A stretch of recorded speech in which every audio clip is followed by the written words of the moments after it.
तभी नीना ने अपना पुराना कैमकॉर्डर निकाला और डोरियन की वीडियो बनाने लगी, क्योंकि आज उसके कॉलेज का पहला दिन है। बातों बातों में अचानक उसने गलती से अपनी शर्ट पर सॉस गिरा दी। इसके बाद उसने अपनी माँ से कहा कि एक बार फिर से रिकॉर्डिंग शुरू करे। अचानक उसके आसपास की सारी दुनिया अपने आप समय में पीछे चली गई। उसे तो समझ ही नहीं आया कि आखिर ये हुआ क्या। उसके मुंह से एक शब्द नहीं निकला और वो तेजी से सांसें लेने लगी। अब वही सब चीजें एक बार फिर से होने वाली थी, इसलिए पहले ही नीना ने डोरियन को सॉस गिराने से रोक लिया। उसने डोरियन की शर्ट के दाग के बारे में पूछा, लेकिन ऑब्वियसली उसे तो कुछ याद ही नहीं था। नीना ने सोचा कि शायद ये सब उसका वहम है। इसके बाद वो दोनों गाड़ी में बैठकर कॉलेज के लिए निकल गए। डोरियन गाड़ी चला रहा था और उसने कैमकॉर्डर लेकर रिकॉर्ड करना शुरू कर दिया। इस सब के बीच उनकी गाड़ी स्पीड लिमिट से तेज हो गई। बदकिस्मती से एक पुलिस कार ने उन्हें देख लिया और उनका पीछा करना शुरू कर दिया। नीना ने अपने बेटे से गाड़ी साइड में लगाने को कहा। उन दोनों के काले होने की वजह से उन्हें टॉन्ट करने लगा। इस बात से डोरियन काफी चिढ़ गया और उन दोनों में बहसबाजी शुरू हो गई, लेकिन उसकी माँ ने उसे किसी तरह शांत किया। पर वो ऑफिसर अब भी कुछ न कुछ अनशंत बोले ही जा रहा था। उसने देखा कि कैमकॉर्डर में रिकॉर्डिंग अब भी चल रही थी, इसलिए उसने गुस्से में नीना से रिकॉर्डिंग बंद करने को कहा। जब डोरियन ने कहा कि रिकॉर्डिंग करना कोई जुर्म थोड़ी है, तो ऑफिसर लास्की ने जबरदस्ती रिकॉर्डर छीनने की कोशिश की। इसी छीना झपटी में नीना ने गलती से रिवाइंड बटन दबा दिया और तभी समय पीछे चला गया और वो दोनों 5 मिनट पहले के टाइम में पहुंच गए। अभी ऑफिसर से उनका पाला नहीं पड़ा था। इस बार नीना बेहद थका हुआ महसूस कर रही थी, मानो टाइम में पीछे जाने में उसकी पूरी जान लग गई हो। उसकी हालत देखकर डोरियन ने एक बार फिर से उसी जगह साइड में गाड़ी लगा दी। वो अपनी माँ को शांत करने की कोशिश कर रहा था कि तभी ऑफिसर लास्की एक बार फिर उनके पास आ गया। हालांकि इस बार उन दोनों ने कुछ भी गलत नहीं किया था, लेकिन वो फिर भी उन दोनों को परेशान करने लगा।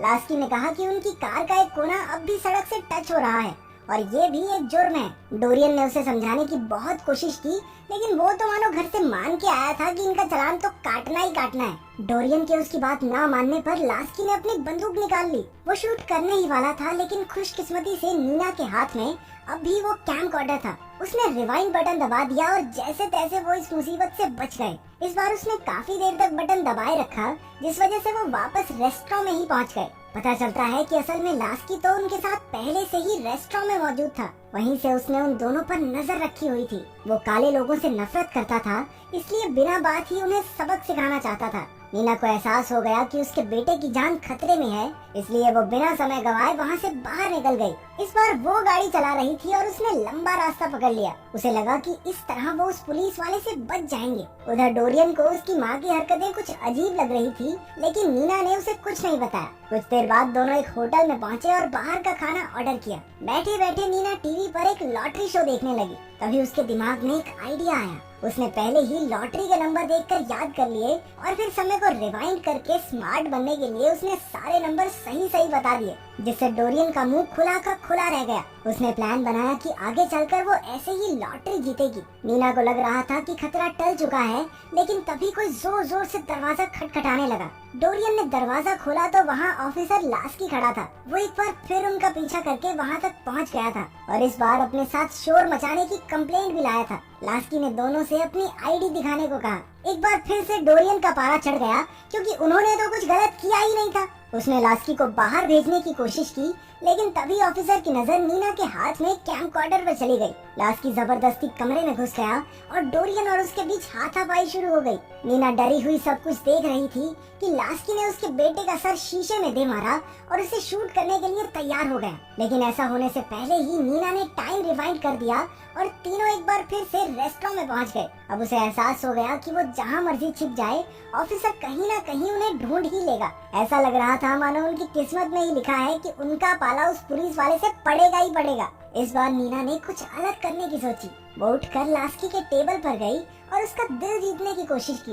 उसने लास्की के लिए पेस्ट्री खरीदी और कहा कि आम लोगों की सुरक्षा के लिए पुलिस वाले कितनी मेहनत करते हैं और वो इस पेस्ट्री के जरिए उनका शुक्रिया अदा करना चाहती है। लास्की उसे थैंक्स कहकर जाने लगा, लेकिन नीना के बाहर निकलने से पहले ही ऑफिसर ने उसकी कार देखकर पूछा कि क्या उसने ये खुद खरीदी है। नीना ने बताया कि उसने जी तोड़ मेहनत करके ये कार खरीदी है, लेकिन लास्की ने उसे कार के पेपर दिखाने का ऑर्डर दिया।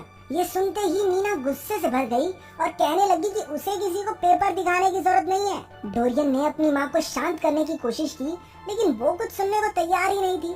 अब कोई रास्ता नहीं था, इसलिए वो कार से अपना फोन लेने गया जिसमें पेपर्स की फोटो थी। लेकिन जैसे ही उसने फोन निकाला, लास्की को लगा कि ये गन है और इसलिए उसने एक ही सेकंड में गोली डोरियन की छाती के पार कर दी। डोरियन की मौके पर ही मौत हो गई। नीना के पैरों तले जमीन खिसक गई और उसके हाथ से कैमकॉर्डर नीचे गिर गया। इसके बाद नीना हॉस्पिटल में अपने बेटे की लाश लेने पहुंची।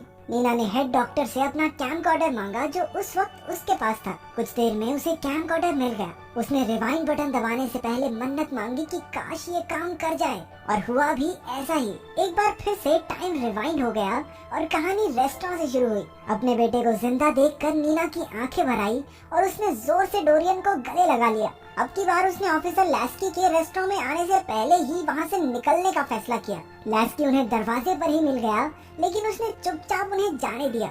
इसके बाद नीना ने गाड़ी को एक पुराने घर के बाहर पार्क किया और आखिरकार अपने बेटे को सब सच बता दिया। उसने बताया कि कैमकॉर्डर में कुछ ऐसी जादुई शक्तियां हैं जिसके जरिए वो समय को पीछे रिवाइंड कर सकते हैं। उसने ऑफिसर लैस्की के बारे में भी बताया कि कैसे वो उनके पीछे पड़ा हुआ है। नीना ने कहा कि उन्हें हर हाल में इस लूप को तोड़ने का रास्ता ढूंढना होगा। डोरियन जानता था कि उसकी माँ झूठ नहीं बोल सकती, इसलिए उसने कुछ सोचकर कहा कि उन्हें मेन रास्ते से हटकर उसके मामा के घर चलना चाहिए। कुछ देर बाद वो एक मोहल्ले में पहुँचे जहाँ नीना का बचपन गुजरा था। तब नीना ने बताया कि उसके बड़े भाइयों को पुलिस ने बड़ी बेरहमी से गोली मार दी थी और तब से उसके दिल में गहरा सदमा लगा है। जल्द ही वहाँ डोरियन का मामा नील आ गया। नीना और नील के बीच रिश्ते कुछ ठीक नहीं थे, क्योंकि उनके पिता की मौत के समय नीना उन्हें एक आखिरी बार देखने तक नहीं आई और इसीलिए नील आज तक उससे गुस्सा था। वो माँ बेटे को घर के अंदर ले आया। तब नीना ने उसे कैमकॉर्डर की सारी कहानी बताई और ऑफिसर से बचने के लिए अपने भाई से मदद मांगी।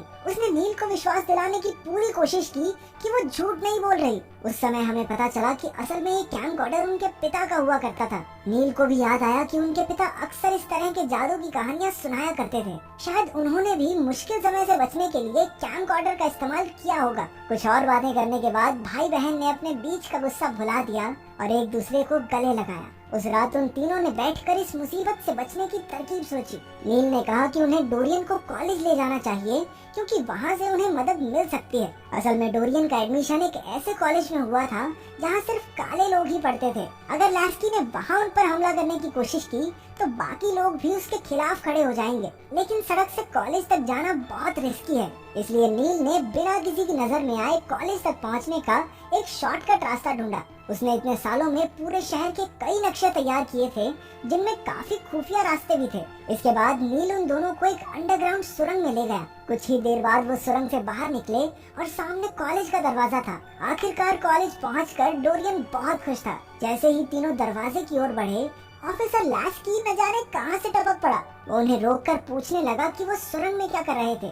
डरकर नीना अपने बेटे को वहां से ले जाने लगी, लेकिन ऑफिसर ने बंदूक निकालकर उसकी ओर तान दी। तभी नील उनके बीच आ गया और ऑफिसर से कहा, अगर दम है तो अब शूट करके दिखा। उसी वक्त कुछ और पुलिस वाले अपनी बंदूकें लेकर वहां पहुंच गए। अब नीना लैस्की के अत्याचारों से तंग आ चुकी थी। उसने अपना कैमकॉर्डर उठाया और उनकी वीडियो बनाने लगी। डोरियन ने अपनी माँ से कहा कि रिवाइंड बटन दबाकर सब कुछ एक बार फिर से शुरू कर दे, लेकिन अब बहुत हो चुका था। बल्कि अब नीना ने कैमकॉर्डर लॉक कर दिया। अब वापस जाने का कोई रास्ता नहीं था। उसकी हिम्मत और साहस देखकर बाकी स्टूडेंट्स भी अपना फोन निकालकर ऑफिसर की बदतमीजी की रिकॉर्डिंग करने लगे। ये देखते ही लैस्की की तो हंसी छूट गई, लेकिन तभी नीना उसे ताने देने लगी कि कैसे वो अपनी ताकत का इस्तेमाल करके सिर्फ लोगों के काले रंग की वजह से उन्हें हरास करता है, परेशान करता है। उसे अपनी नफरत के सिवा कुछ दिखाई नहीं देता, तो वो लोगों के लिए क्या काम करेगा। उसकी बातों से बाकी पुलिस वाले भी शर्मिंदा होकर पीछे हट गए। लेकिन लैस्की अब भी नीना को सबक सिखाने पर तुला हुआ था। उसने गोली मारकर सब कुछ खत्म करने की सोची, लेकिन जब उसकी नजर आसपास के सभी स्टूडेंट्स और उनके कैमरास पर गई तो वो डर गया। उसने अपनी बंदूक नीचे की और वहाँ से चला गया। आखिरकार नीना और डोरियन इस जानलेवा लूप से बाहर आ चुके थे। कुछ साल बाद नीना उसी कैमकॉर्डर से डोरियन और उसकी बेटी की वीडियो बना रही थी, जब बच्ची ने कैमकॉर्डर ले लिया और गलती से जमीन पर गिरा दिया। कैमकॉर्डर के टुकड़े टुकड़े हो गए। नीना की आंखों के आगे अंधेरा छा गया। इस कैमकॉर्डर की वजह से वो जिंदगी में न जाने कितनी मुसीबतों से बची थी, लेकिन इसी वजह से उसकी आम जिंदगी पर भी असर होने लगा था। डोरियन ने उसे समझाया कि अब उन्हें आगे बढ़ना ही होगा। नीना ने भी बात मानकर एक नई जिंदगी की शुरुआत की, लेकिन कुछ ही पलों में पुलिस के सायरन सुनाई देने लगे। अब एक बार फिर से